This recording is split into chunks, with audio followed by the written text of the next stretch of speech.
Assalamu alaikum warahmatullahi wabarakatuh. Alhamdulillah, it's a great blessing of Allah subhanahu wa ta'ala that He has given me and you the ability and tawfiq to participate in this gathering.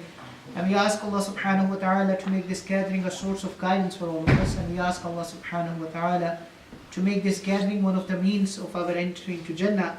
Alhamdulillah, last week we have started a new chapter of our Seerah class, and this chapter was about the early manhood of Rasulullah sallallahu alaihi wasallam. And the first thing that we have learned in the first session of this chapter last week was the first job that Prophet sallallahu alaihi wasallam took as a young man when he was about 14-15 years old. What was the job that he took as a young man? Shepherd. And the first job that he took as a young man was a job of a shepherd.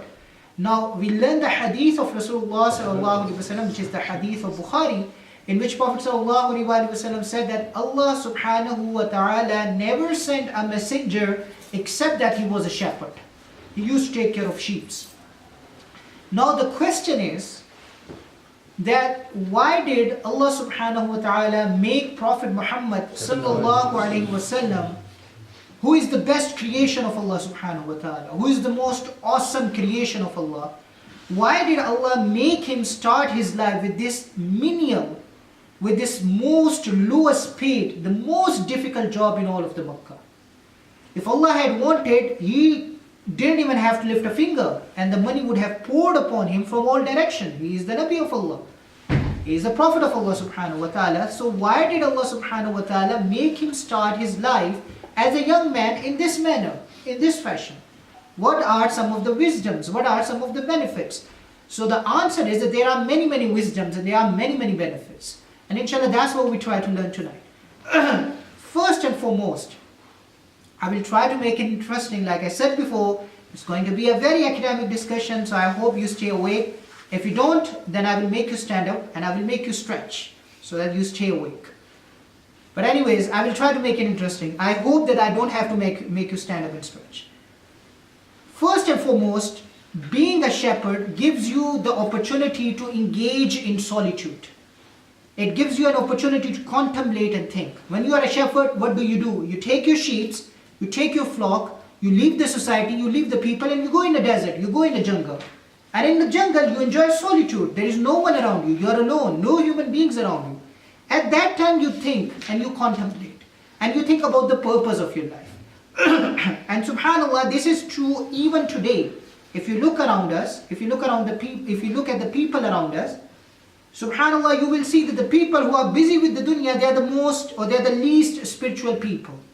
Nothing against them. This is the reality. This is a factual statement. People who are engrossed with dunya, people who are engrossed with their shops, who are engrossed with their jobs, people who do nothing other than to think about their dunya, they can get by just ignoring Allah subhanahu wa ta'ala.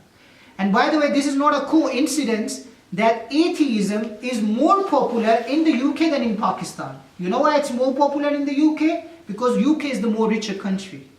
So atheism is more popular in the richer countries. And atheism is more popular and more common in the profession that give you more money, that have the most money. It's more popular. Generally speaking, if you go and meet a farmer, if you go and meet someone who is involved with the nature, he's the most religious person. He's the most religious person, because when you are involved with the nature, when you are involved with the creation of Allah subhanahu wa ta'ala, it will have an impact on your soul. You cannot be an atheist if you are a farmer. You cannot be an atheist if you take care of your cultivation. I'm not saying you have to be a Muslim, but you cannot be an atheist.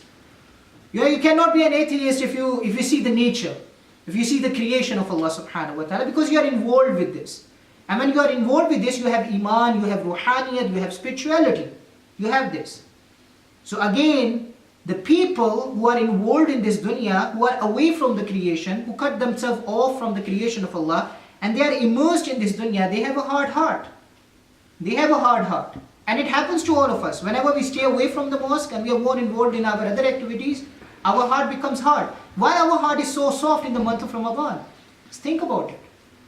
When you are immersed in the dunya, your heart becomes hard and you forget about Allah. You ignore Allah subhanahu wa ta'ala. So I will say this again. This is not a coincidence that the most poorest people are the most religious people. And the people who are most immersed in materialism, they ignore Allah, they ignore the fact that there is a religion or there is something that is called religiosity. They just ignore it. They sometimes become so arrogant to say that there is no God. And we will someday, inshallah, hopefully, I'm not sure, I cannot promise you, but I was thinking about talking about the existence of God, inshallah, in one of the Jummahs, not in these lectures. In one of the Jummahs, inshallah.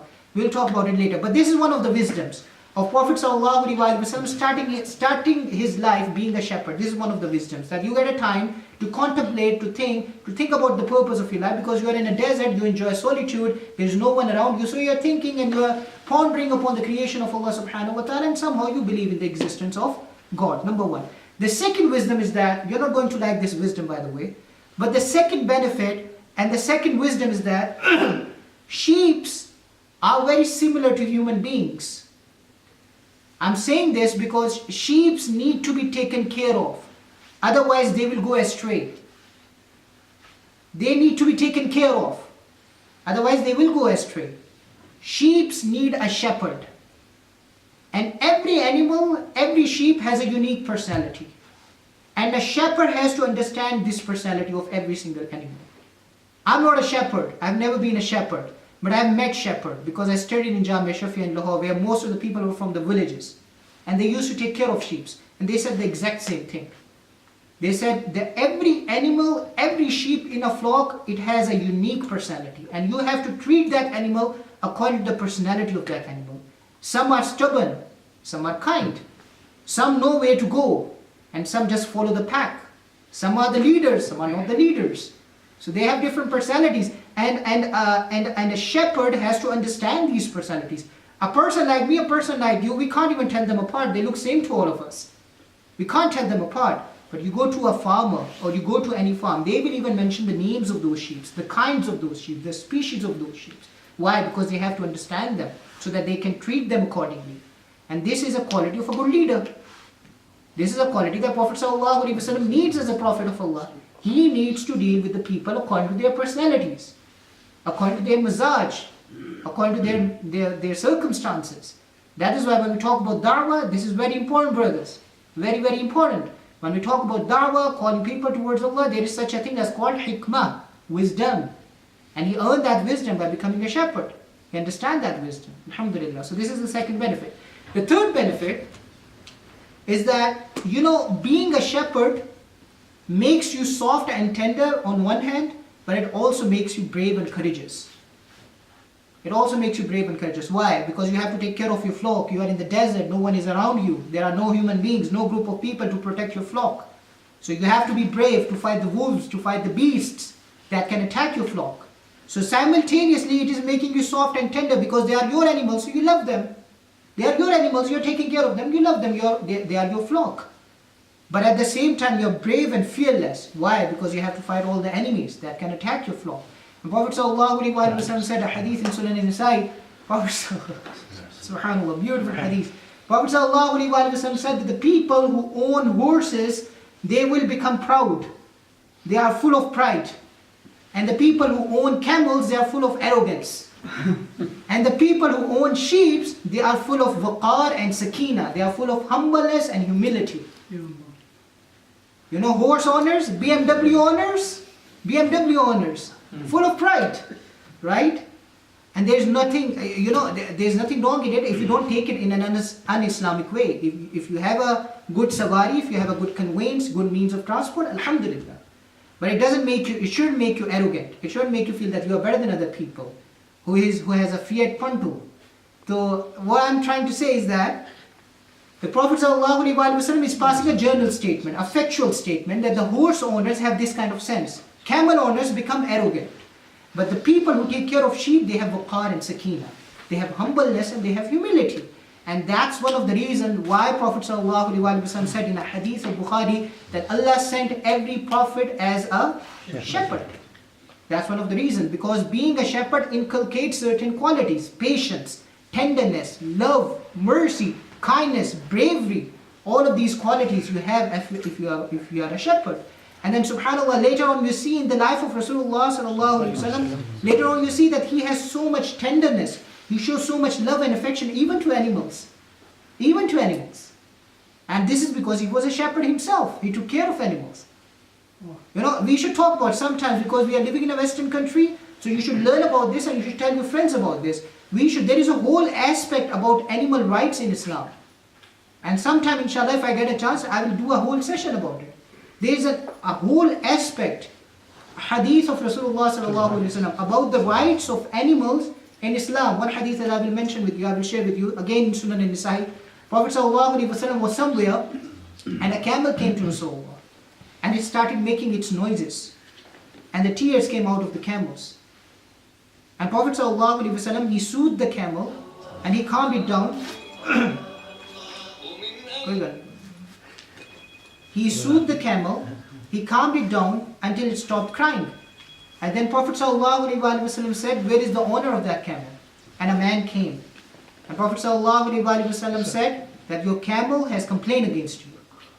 Your camel has complained against you that you overwork it, you underfeed it, and you beat it. Fear Allah subhanahu wa ta'ala with regards to the animals that Allah has blessed you with. And subhanallah, such a beautiful word. That you are not even allowed to be cruel to animals. Forget about other human beings. Not even allowed to be cruel to animals. He said, fear Allah with regards to the animals that Allah subhanahu wa ta'ala has blessed you with. So this shows that Prophet sallallahu alaihi wasallam has this tenderness. But where it came from Allah, but it builds up because he was a shepherd. That's why it builds up. And alhamdulillah, the other reason, the other benefit of Prophet ﷺ being a shepherd when he was around 14, 15 years old. He was such a young child at that time, young man at that time. It shows that Prophet ﷺ knew that he wants to earn his own money. He wants to earn his own money. He doesn't want to remain dependent upon his uncle Abu Talib. He wanted to become independent. He wanted to get in on his feet. And he wanted to even help his uncle. Inshallah, we'll talk about it when we talk about Uncle Abu Talib's relationship with Rasulullah sallallahu alaihi wasallam. Then I will tell you how he helped Abu Talib to take care of his house, to take care of the expenses of the house that he was living in. So he understood it and he started working as being a shepherd. And the other reason, the other wisdom of being a shepherd is actually it shows you the simple lifestyle of Rasulullah sallallahu alaihi wasallam. How simple was the life? Because he is doing, you can say it's the most baseline of manual labor. There is nothing that is more difficult and there is more less paid than this job. There is nothing. It is the baseline of manual job. Most difficult job. And Prophet ﷺ did it and he got paid because of it. And this shows that there is no shame, there is no sin, there is no dishonor in earning your money. In whatever way you earn. And Prophet ﷺ said that one of the purest way to earn your money is that you earn it from the labor of your hands. You do some physical, this is the purest money. That you do a physical work. From the sweat of your back, you do a physical work and then you get paid because of it. This is the sunnah of Rasulullah sallallahu. And then he mentioned Dawud alayhi salam. He mentioned Dawud alayhi salatu. What was Dawud alayhi salam, if I can ask? What was Dawud? What was he used to do? Ironmonger. He was an ironsmith and he was a carpenter. He was an ironsmith and he was a carpenter. And he would earn his money from these things and then he would take care of himself.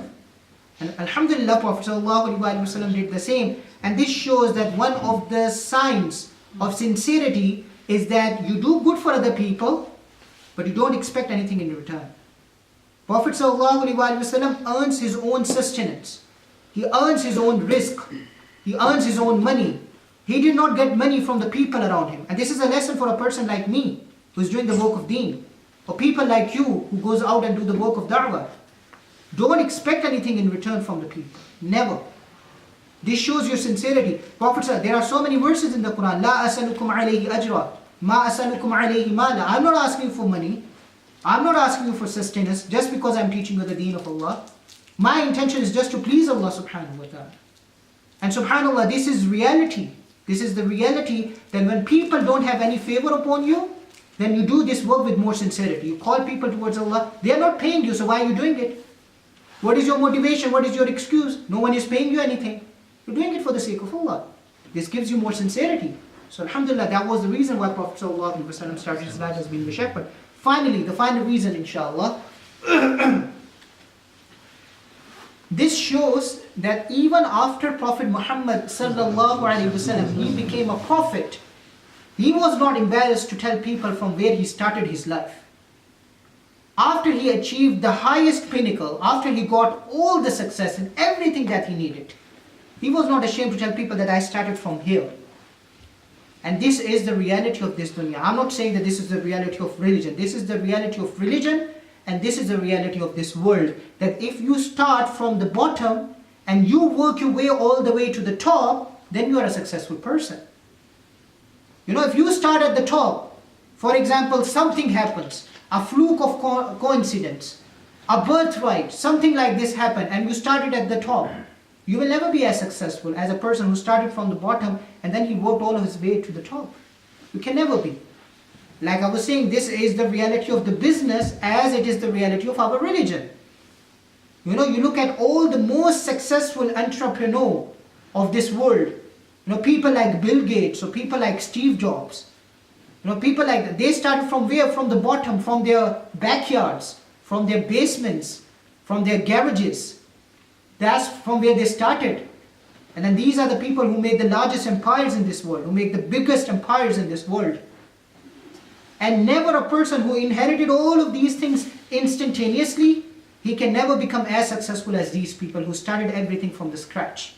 This is the sunnah of Allah subhanahu wa ta'ala, and that's exactly what our Prophet sallallahu alaihi wasallam did. He started from the bottom all the way to the highest pinnacle. He started from the bottom. He went through all the phases of life. And then finally, alhamdulillah, when he got there, Allah subhanahu wa ta'ala has blessed him with it. Allah subhanahu wa ta'ala has caused him to deserve it and to earn it. But if he has gotten it without any labor, without any effort, maybe he doesn't appreciate it. Maybe he doesn't have that kind of value for it. Maybe he couldn't do justice to it. Because it's a human nature at the end of the day. So he started his life being a shepherd, and then alhamdulillah he worked his way all the way to the top, becoming a prophet of Allah subhanahu wa ta'ala. And how true the statement is when Allah subhanahu wa ta'ala says, subhanAllah, I was preparing this chapter and this session, and these ayat came in my mind. مَا وَدَّعَكَ رَبُّكَ وَمَا قَلَى. That Allah has not abandoned you, your Lord has not abandoned you, He has not shown you any kind of harshness. وَلَلْآخِرَةُ خَيْرٌ لَكَ مِنَ الْأُولَى. Every stage that happens to you is better than every stage that came before it. You will have an easier life, and your next life will be better, inshallah. وَلَسَوْفَ يُعْطِيكَ رَبُّكَ فَتَرْضَى. Allah is saying, because the past life was a tough life. So Allah is giving Rasulullah sallallahu alaihi wasallam all these glad tidings. وَلَسَوْفَ يُعْطِيكَ رَبُّكَ فَتَرْضَى. That soon Allah will give you so much that you will be content. Allah will give you so much. And then Allah says, what was the next ayah? وَلَسَوْفَ يُعْطِيكَ رَبُّكَ فَتَرْضَى. أَلَمْ يَجِدْكَ يَتِيمًا فَآوَى. Haven't we found you an orphan? And I was the one who protected you. وَوَجَدَكَ ضَالًا فَهَدَى. We have found you upon non-guidance, and then we gave you guidance. And then Allah says, وَوَجَدَكَ عَائِلًا فَأَغْنَى. We found you without anything. You had no money, and then we gave you all the things that you needed. And then finally Allah says, فَأَمَّا الْيَتِيمَ فَلَا تَقْهَرْ وَأَمَّا السَّائِلَ فَلَا تَنْهَرْ وَأَمَّا بِنِعْمَةِ رَبِّكَ فَحَدِّثْ. Allah gave you so many blessings. Now you need to be soft to the orphans. You need to be good to the to the beggars. You need to, because Allah has given you so much, you need to show them soft heart. This is the same thing we were saying. When you begin your life in such difficulties, and then afterwards when Allah give you something, then you appreciate it. You appreciate the blessings of Allah subhanahu wa ta'ala, and then you will have a soft heart towards the people as well. So that's one of the reasons why Prophet sallallahu alaihi wasallam started his life as being a shepherd. Inshallah, there are 2-3 more incidents that we know when he was around 14-15 years old. Hopefully we will cover it in the next 3-4 sessions, and then we start a new chapter of the Seerah, which will be about his marriage to Khadija, his relationship with Abu Talib, and his marriage to Khadija radiallahu ta'ala anha, and also the building of the Kaaba. So if I can encourage every time at the end of the Seerah class, I always give you this encouragement. Kindly keep coming, keep taking part in it. You will enjoy it more, inshallah. As it progresses, you will enjoy it more. Even though sometimes it becomes academic, it becomes a bit boring, but you will enjoy it, inshallah. And this is the best way to learn about Rasulullah sallallahu alaihi wasallam. I'm happy that you have given me this opportunity. I will be more happy if you keep helping me and keep giving me this opportunity. And I can only have this opportunity if you can keep coming and keep participating in it. May Allah subhanahu wa ta'ala grant understanding. May Allah keep us united in this dunya.